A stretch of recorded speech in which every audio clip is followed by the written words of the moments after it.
Hi everybody, welcome back. And today we are moving into part two, taking a look at the geologic timescale.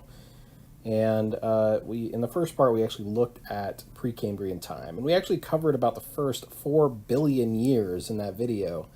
And this time we're only going to be spending our time in the last portion, known as the Phanerozoic Eon, which is only about the last 540 million years. So even though it's an extremely long period of time and even hard to understand just because of the amount of time that is, we're not used to understanding, making sense of that. So again, trying to break it down so that way we can better understand exactly throughout this whole process of what geologic timescale actually is, breaking it down so we look at the geologic timescale in chunks. And again, moving into the Phanerozoic eon, there is so much to talk about, and it could easily turn into a very, very long video, but we're going to try and keep it as short as possible. So moving past Precambrian time, we talked about the 3 eons that actually take place first, right? The Hadean eon, followed by the Archean eon, and finally the Proterozoic eon. And finally, we start to move into this last little section here, known as the Phanerozoic eon. So where we kind of left off the last time, within the last few 100 million years of the Proterozoic eon, we actually had a couple of snowball Earths, and following the melting of those snowball Earths, we start to see this larger diversity of life begin to show up, starting with some soft-body organisms and eventually following with some hard-shelled or hard-bodied organisms. And this actually picks up earlier on in the Phanerozoic eon.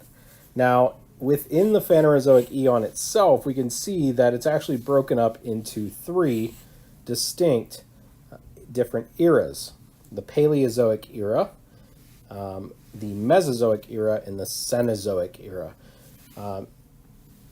Really, this kind of breaks down into the Paleozoic, meaning ancient life, the Mesozoic, meaning middle life, and the Cenozoic, meaning new life.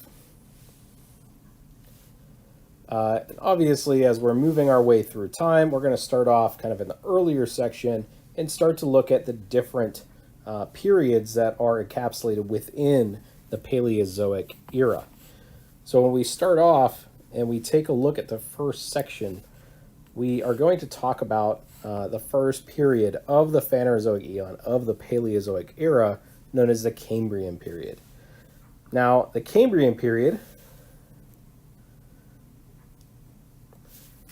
we kind of draw the line of about 542 to 541 million years ago, where we have this distinct separation between the Proterozoic eon and the Phanerozoic eon. And we actually start to see within fossil records, using fossil records and radiometric dating, different types of measurements of radioactivity, we can start to figure out the ages of some of those fossils. And we start to see this large diversity of hard-bodied or hard-shelled animals, right, of life. And we call this the Cambrian explosion, which actually starts off our Cambrian period. Even though the Cambrian explosion began before the Cambrian period actually begins, about 542 million years ago, the Cambrian explosion occurs over multiple millions of years, and we start to see this dramatic diversification of animals. Right? Mostly we start to see a lot more hard-shelled animals, and specifically the one that we're going to focus on directly are called trilobites. So this entire period, pretty much, the Paleozoic era, anyways, is really the age of the trilobites, right? The age of the trilobites. Now, later on, we start to see, fish and other animals start to occur and start to take the place, and trilobites kind of slowly die off throughout the Paleozoic era. So the entire Paleozoic era might not specifically belong to the trilobites, but in many cases, at least the earlier Paleozoic era, we call it the age of the trilobites. So from about 542 million years ago up to about 485 million years ago, we have the Cambrian period. And this is really just a distinct time where life thrives in the oceans. Okay, and there's nothing on land. The land is very barren at this point in time. No plants, no animals, no insects, nothing on land. And all of the life is really strictly found within the oceans, or even shallow oceans, and in some cases along the shorelines. Moving in about 485 million years ago, we start to move into the Ordovician period. So the Ordovician period, we start to see coral reefs begin to appear, the first life on land, which is specific types of algae along the shorelines and other small plants that begin to kind of creep up onto the land. They're still very much near water. We're not talking about far inland at all. In addition to that, we start to see the first early versions of fish, and really in some cases hard to really to know for sure, but scientists are pretty sure that we start to see fish with jaws later on in the Ordovician period, if not the Silurian period, which is kind of the next period that follows.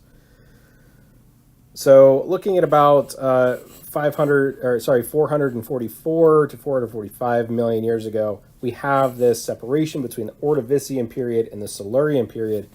And right in here, we actually have our first official extinction event. There are multiple extinctions, which we'll kind of cover as we go along, but this is known as the Ordovician Silurian extinction. I'll just put Ordovician extinction.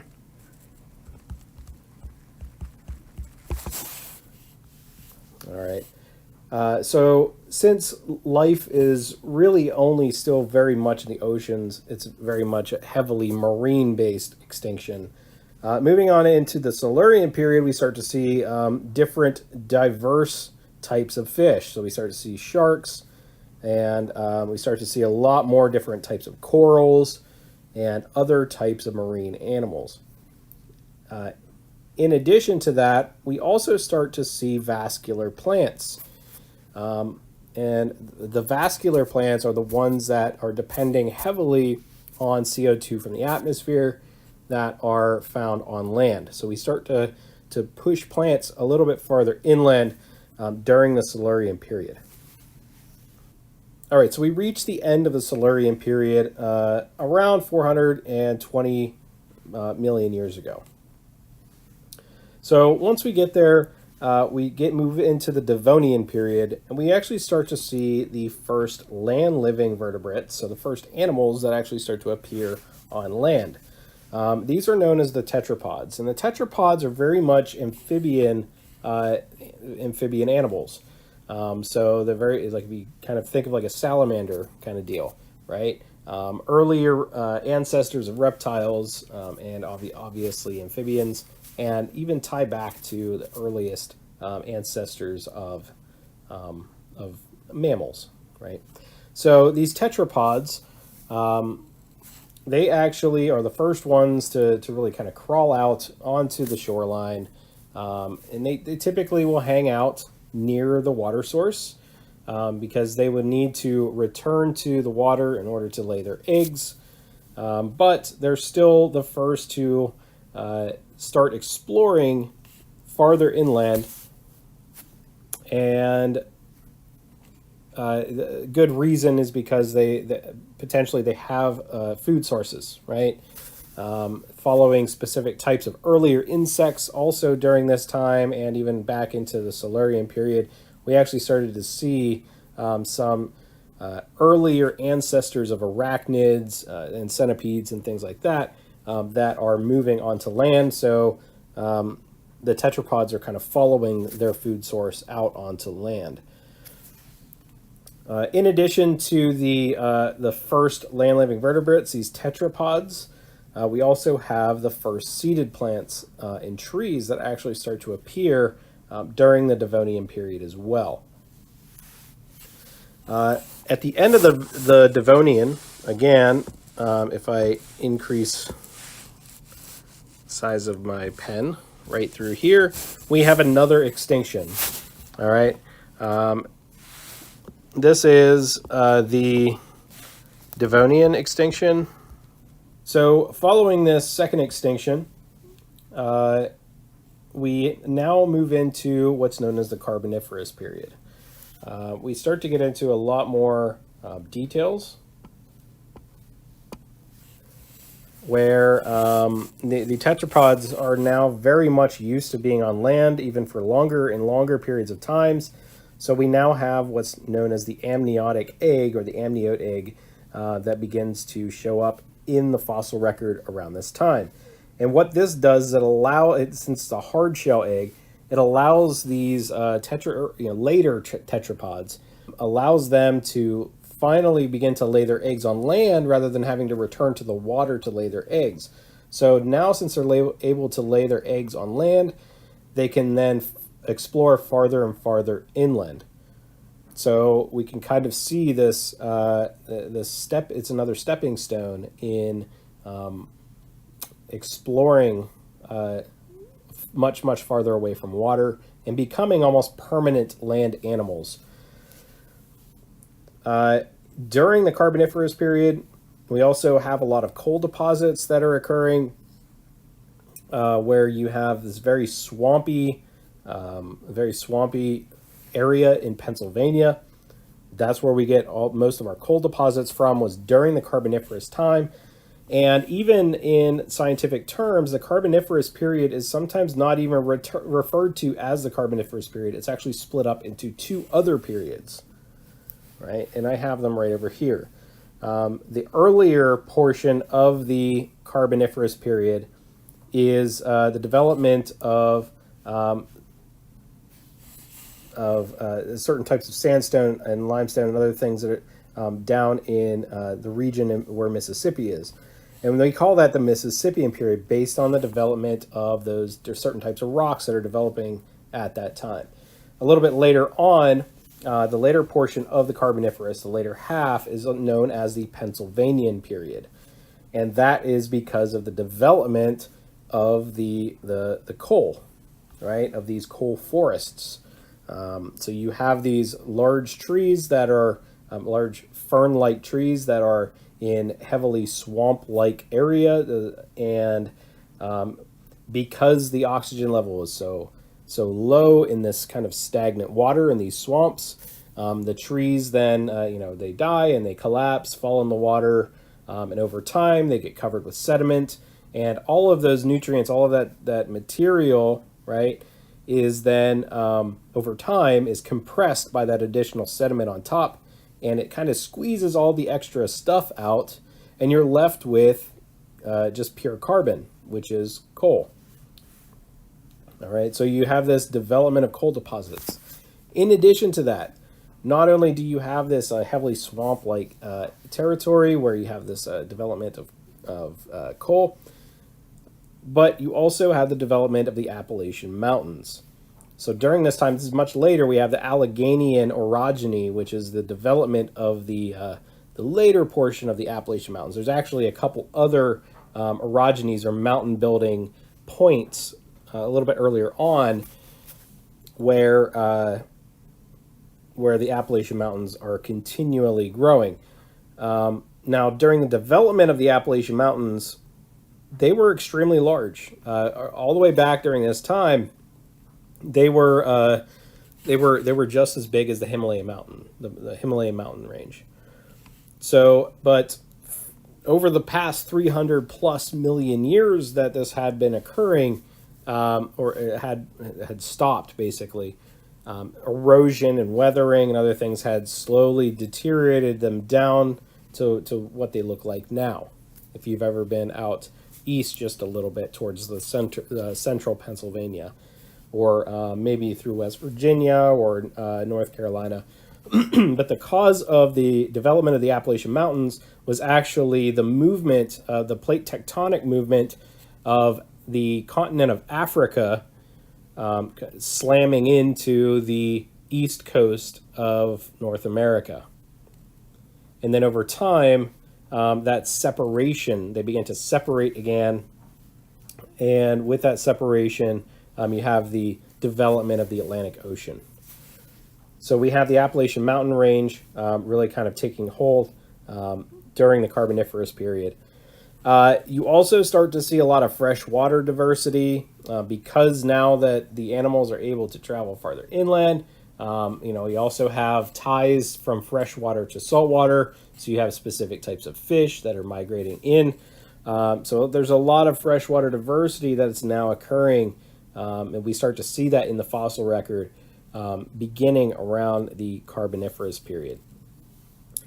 We also, in addition to this, we start to see insects with wings during the Carboniferous period, which also provides a food source for a lot of those animals that are living in the swamp-like territory farther inland away from the marine area, away from the oceans.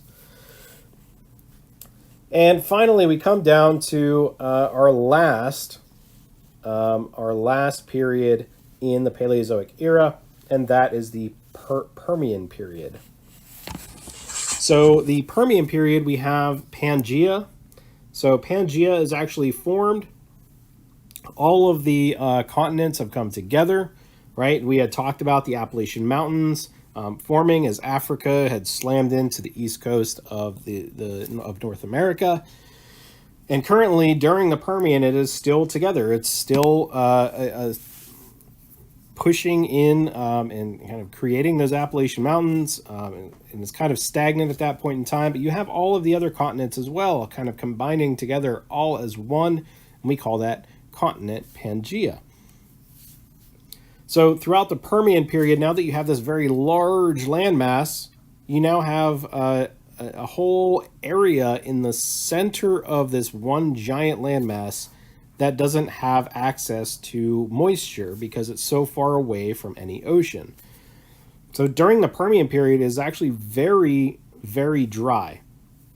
And over time, we see the development of a lot of sand and kind of desert-like conditions in the central of Pangaea. And this actually causes one of the largest extinctions, the largest extinction that has ever occurred on planet Earth.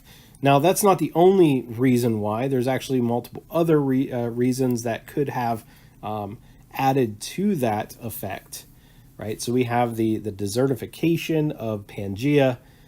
In addition to that, there's a lot of volcanic evidence of volcanic activity and potentially asteroid impacts. We're not 100% sure on that, but it's there's a lot of things that kind of add up to create this major extinction, the largest mass extinction that ever occurred on planet Earth. And we actually refer to this extinction as the Great Dying. So the Great Dying actually killed off about 95% of marine life. Yes, you heard that right, 95% of marine life. And about 70% of land animals, right? Of land plants and animals. So that is a tremendous amount of species that disappear because of this extinction. But one kind of positive thing that comes out of this is because now you have all of these plants and animals that disappear, the survivors can now fill in those empty gaps, those empty niches, right? So you have this kind of, even though it's a very bad time, you do have some positives that end up coming out of this. And those positive actually lead to specific animals taking over, and that really ends the Paleozoic era. That's where we draw our line, right at the end of the Permian period, where we have that other mass extinction, right?